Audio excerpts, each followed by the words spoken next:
کے نخرے نہیں ہوتے. فرمایا وہ کمرہ ہے اس میں بیڈ لگا ہوا ہے وہاں پر ہم کریں گے. کہا غلاموں کی فرمائش نہیں ہوتی. کہتے میں بڑا حیران ہوا. 3 جملے کہہ کے اس نے سمجھا دیا کہ غلاموں کا نہ نام ہوتا ہے نہ غلاموں کے نخرے ہوتے ہیں نہ غلاموں کی ڈیمانڈ ہوتی ہے کہ یہ کھلاؤ گے تو میں خدمت کروں گا, یوں مجھے بٹھاؤ گے تو میں خدمت کروں گا. غلام کا کام ہے غلامی کر کے دکھا.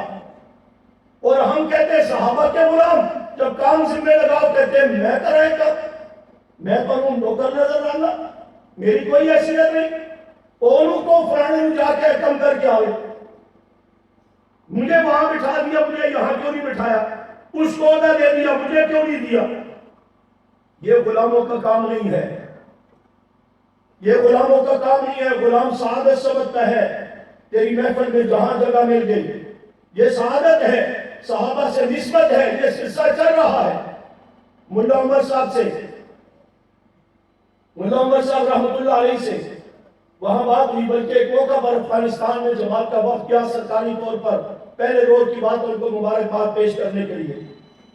اس پر جب بات ہوئی تو ہم وہاں پہنچے تو وہاں پر جا کر ہم نے سلام دعا کی اور خیر خیریت ہوئی, بات ہوئی تو چند چیزیں دیکھنے میں آئے.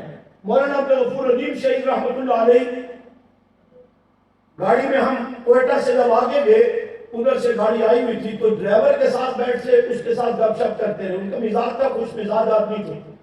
افغانستان پہنچ کر کے پوچھا کہ آپ کا اخلاق بڑا اچھا لگ رہا ہے, ابھی تو ہم سرکاری دورے پر آئے ہیں, ہمیں کوئی اپنا فون نمبر کوئی وزٹنگ کارڈ دے دے, ہم بعد میں اپنی ترتیب سے آئیں گے تاکہ آپ کے ساتھ رکھ کر کے افغانستان کی سیر کر سکیں. اس نے کہا جی بالکل میں حاضر ہوں خدمت کے لیے, لیکن آپ کے ذہن میں ہونا چاہیے یہ جو ویگن کی ڈرائیورنگ کر کے میں آپ کو لے کے آیا ہوں میں اس ویگن کا ڈرائیور نہیں ہوں, میں ضلع کا ڈپٹی کمشنر ہوں. مجھے امیر المومنین نے کہا میرے مہمان آ رہے ہیں کوئٹہ سے لے کے آؤ, بس میں نے گاڑی لی ہے میں آپ کی خدمت میں آ گیا, میں ضلع کا ڈپٹی کمشنر ہوں. رات کو کھانے پر بیٹھے, ہاتھ بلانے کے لیے دسترخوان پر ایک لمبے قد کے مولوی صاحب داڑھی پگڑی اور وہ برتن اٹھا کر کے وہ لوٹا اٹھا کر میں ہاتھ بلانے لگے. میں نے کہا رہنے دے یہ نوجوان بیٹھے ان کو دے دے.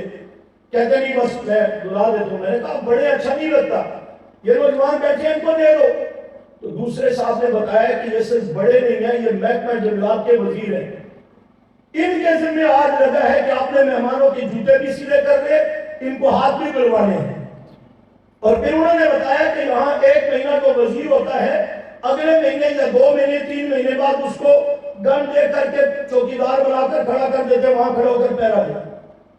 اس سے جماعت کے اندر عہدوں کا خمار پیدا نہیں ہوتا. پھر یہ بات نہیں پیدا ہوتی میں نہ مانوں, پھر دستور منشور, پھر جماعت, پھر اپنی ذات کو لا کر پھر ساری چیزوں کا رگڑا دیتے ہو. نہ صحابہ کی نسبتوں کا خیال, نہ جماعت کی عزت کا خیال, نہ دشمن کے سامنے جماعت کی وقار کا خیال, بس جواب میں جو آئی ہے وہ کرنی ہے جو مرضی کر دو. اللہ دیکھ رہا ہے, ہم جماعت میں اپنی عزت کے لیے نہیں صحابہ کی عزت کے لیے آئے. ہمیں اس معاملے میں احتیاط کرنی چاہیے, اصلاح کرنی چاہیے. جس جگہ پر میرے سمجھ کمزوری پائی گئی, اگر پہلے توجہ نہیں تھی آج توجہ کر لو تو یہ بہت ساری لڑائیاں جھگڑے جرگے کرنے کے بغیر ہی آپ کے ختم ہو